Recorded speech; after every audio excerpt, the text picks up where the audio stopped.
Hello guys, how's it going? My name is Dal, and transmogging and playing dress up with your character is a fan favorite pastime for so many players out there, with many players willing to go outside of their regular comfort zone to achieve goals and compete in content to unlock some of the most sought after cosmetics available, taking on unfathomable challenges like the Mage Tower for instance, just to be able to equip a shiny new armor set on your character. And recently I found myself playing my ults a lot more with my rogue looking pretty stacked up, but a lot of my ults don't have any good armor sets like my rogue does, and I want to look good to be able to play good. And during my time doing a bit of transmog hunting, I actually found a large amount of items that are kind of hidden or difficult to get, but have some of the best and some of the most unique appearances in the game. And I was able to put a list together of all of the different items that are actually very doable for most players to obtain, some of which are just an RNG drop for some of the best looking items out there, which are very simple to get. You just gotta get lucky, while others are actually hidden behind secrets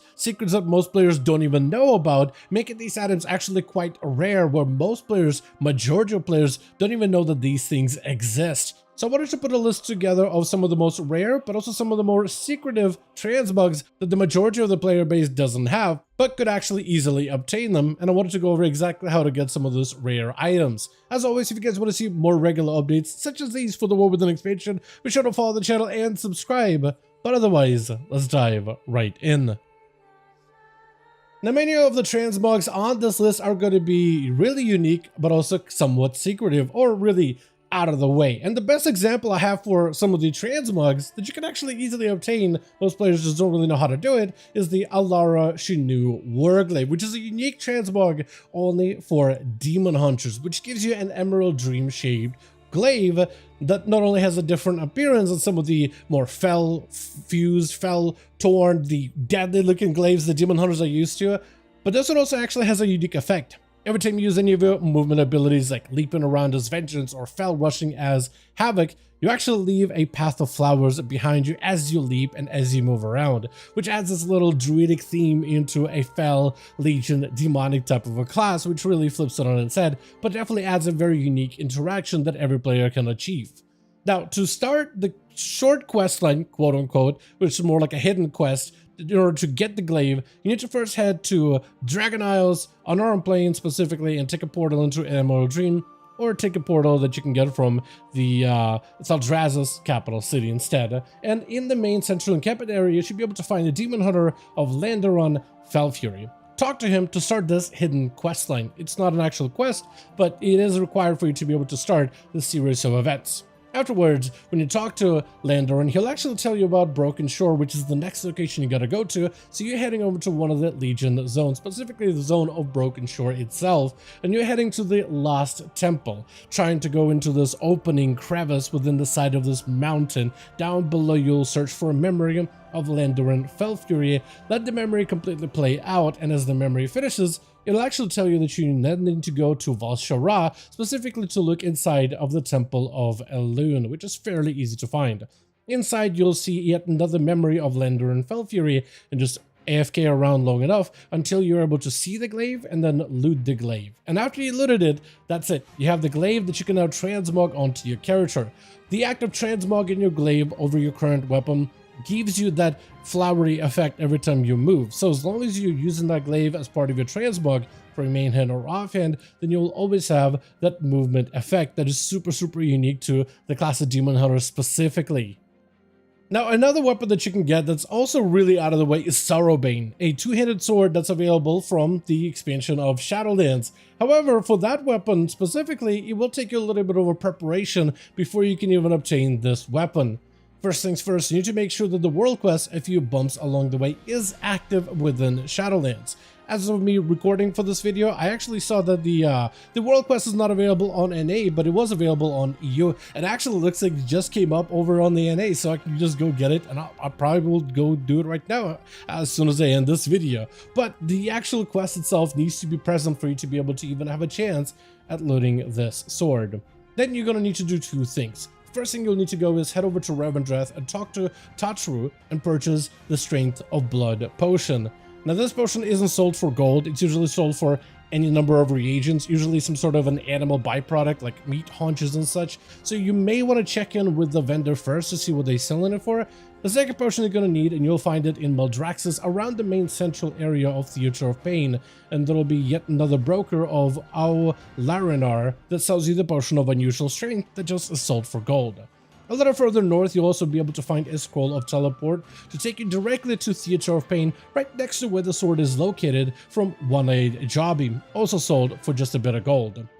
But anyway, you go to the world quest a few bumps along the way, and you help the Maldraxxian forces repair a couple of war machines so you can get 2 stacks of the battle hardened buff. Once you get that buff, which lasts for 10 minutes, you want to head all the way over to the opposite side of the map and go to Gulthorn's Decay, which is found very, very close near the House of Plagues. Just look for an area just filled with many, many mushrooms. And you want to eat 4 edible red caps, which will be red mushrooms that you'll find around the area. They give you a buff that lasts for 2 minutes, and the more you consume them, the more slower they're going to make your character, but the stronger they're going to make them so you can pull out that sword. As soon as you consume your 4th mushroom, use a scroll of teleport to Theater of Pain immediately, and the sword will be a short walk near you. It won't be right next to you, but it'll be very, very close. Walk next to the sword and use both of the potions of strength as well as the potion of unusual strength, and then that'll let you pull out the weapon to claim yet another transmog as part of your overall collections. Definitely a unique sword that is very, very similar to what is available outside of Shadowlands,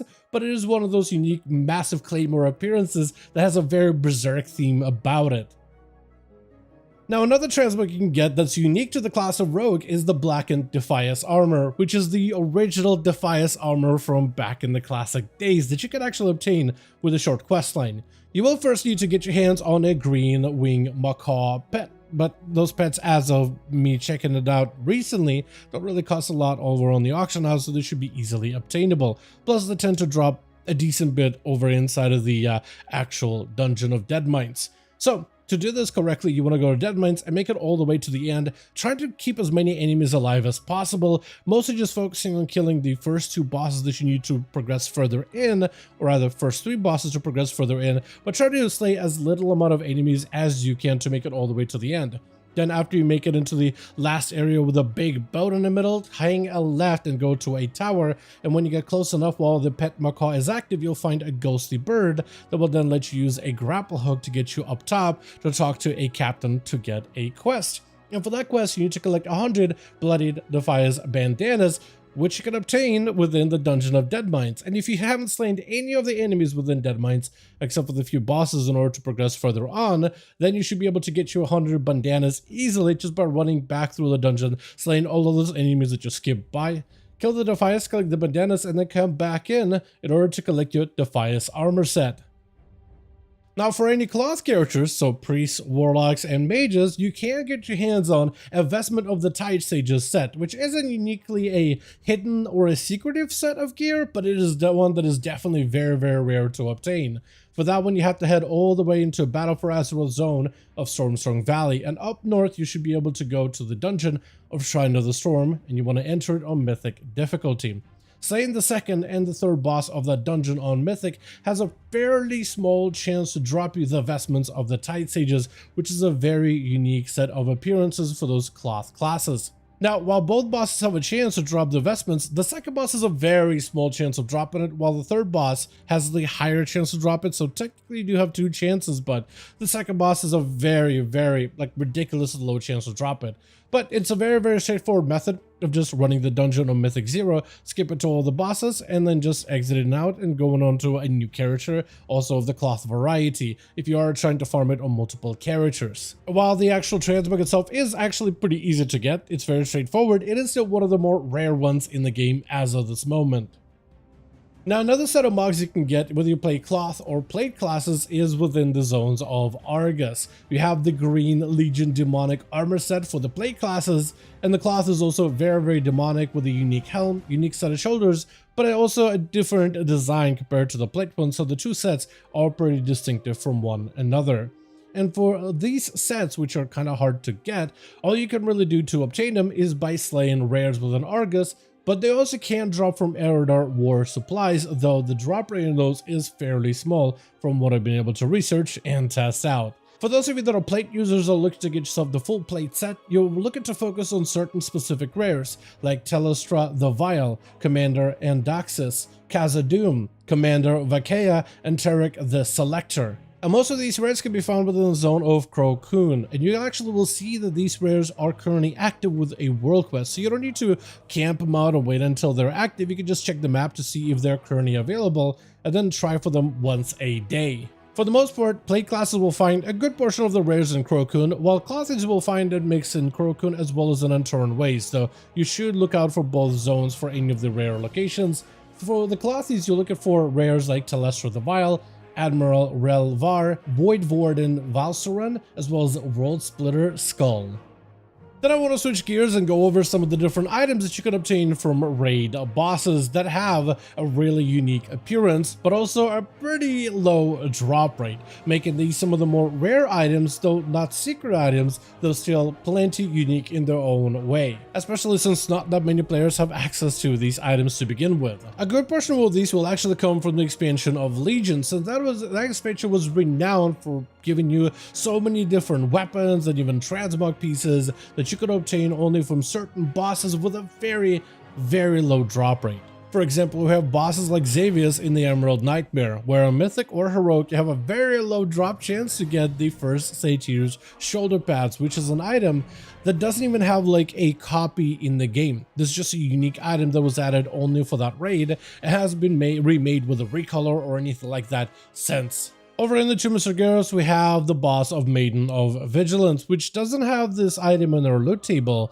but she does have a chance of dropping the Hammer of Vigilance, which is a unique weapon that the boss wields for that encounter, because she's, you know, half Titan, half Felt Corrupted, and the weapon represents that same appearance. Definitely one of the more unique weapons that has a fairly low drop rate, though can drop on any of the raid's difficulties. Over in Antorus the Burning Throne, second to last boss of Agramar also doesn't have this item as part of his loot table, but has a very low drop rate of the Teshulak, the sword that the boss also wields as part of the raid encounter. This is a very unique weapon that has an obviously really cool fire flame effect that kind of courses out of the weapon to make up the portion of the broken off blade that looks absolutely incredible. This is a weapon that many players are still looking after, with a very incredibly low drop rate that could technically drop on any of the difficulties. And the boss right after is going to be Argus, the Unmaker, who also doesn't have the weapon as part of his loot table, but has a chance to drop you two versions of the Scythe. The Scythe of the Maker blue version, which could drop from any of the difficulties, but also the red version that drops exclusively from Mythic only, which at this point of the expansion, especially more within a max level character, should be able to solo this guy in just a handful of globals at most. Besides this, there are also two more raid bosses that have notable pieces of gear, specifically plate shoulders that plate classes will have a small chance to obtain. Siege of Agramar would be one of them. The final boss of Garrosh Hellscream has a very low drop rate for Tussa Manaroth, which is definitely one of the more unique shoulder pads that's very real renowned, and many players took advantage of the MOP remix last time it was available to purchase this thing, just because the drop rate on this item is incredibly low to begin with. So if you haven't gotten yourselves back So if you haven't got this item back in MOP Remix, then that is something you could potentially add to your farming collections. Another one that is also very unique, though not quite as sought after, are the Pauldrons of Zakul. Also another set of shoulders that has an incredibly low drop rate, though I don't see that many players running with it. Making the item definitely unique, definitely something that is rare, but I don't really see a lot of players talking about this item specifically, or nearly as much as, let's say, the shoulders from Garrosh or the weapons and the shoulders from Legion raids. Now, another set of weapons, specifically an arsenal of weapons that can be obtained from Legion. There's two of them actually, one for the class of Death Knight and one for the class of Paladin, and this is a set of arsenal that not a lot of players really know about. So if you head over to the Broken Shore from the Legion expansion and you go to the main encampment, look out for War Mage Kathleen. The vendor normally sells you catch-up gear from some of the earlier patches of Legion, which don't really have any notable appearance to it or uniqueness. However, certain classes like Death Knights and Paladins in particular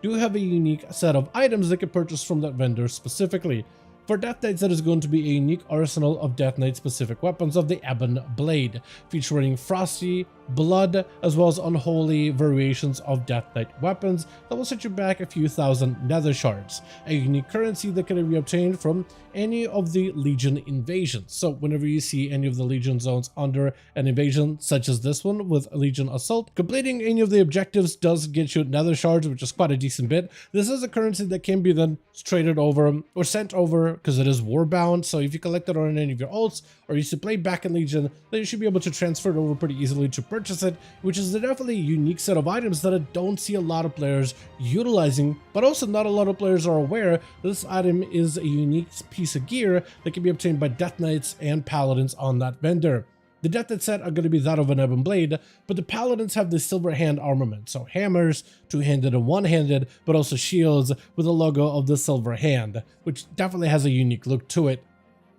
Now, the last set of transmogs that I've been farming myself recently, and I just finished out my collection, are the trench coats of the Undermine, and I felt like I should add at least one item of cosmetics that you can obtain from Undermine on this list. One of them, more popular one, being the Dark Fuse Lowdown Coat, otherwise known as the trench coat, or maybe the Neo jacket, or for any weebs in the audience, the Kirito jacket. So this is definitely one of the more unique items that is sought after by everybody. And all you have to do is grind out an impressive amount of Dark Fuse goblins until you eventually get the reputation to get exalted with them to have the chance of purchasing this chest piece with this trench coat, which looks absolutely amazing, but it's definitely a bit of a grind. Look out for any of the Dark Fuse groups in the custom LFG lobbies in order to join on the Farm Fest, but you definitely also should check in with the Dark Fuse Quartermaster because he does sell you a potion as well as this radio tower that does increase the amount of reputation you can get from the goblins, specifically the amount of research you can get that you can convert then into reputation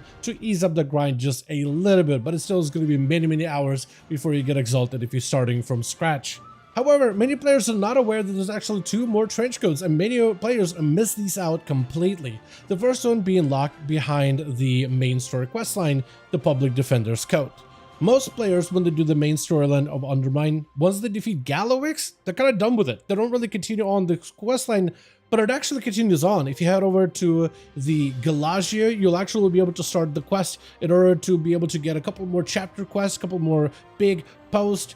storyline quest lines completed in order to get your hands on the Public Defender's Coat at the end of that run, a unique tan and white variation of the Dark Fuse Lowdown Coat. And the third coat, many players actually don't know this, but just by doing deliveries around Undermine in your vehicle, you can have a chance, a fairly small chance, to get the Breakneck Cabbie's Coat. All you have to do is complete 10 deliveries or 10 variety of different car-based objectives within the Undermine, but I guess most of them are going to be deliveries for the most part. But every time you complete 10 of them, you could potentially get a unique reward for all those deliveries. Once you hit Renown 8, those rewards do get upgraded. So hitting Renown 8 with the faction and then doing 10 deliveries has a chance to grant you things like a mount or potentially pets, potentially cosmetics, or even this chest piece, which is one of those items that could drop. And all you have to do is just keep doing deliveries 10 at a time until you get all of the items from that activity.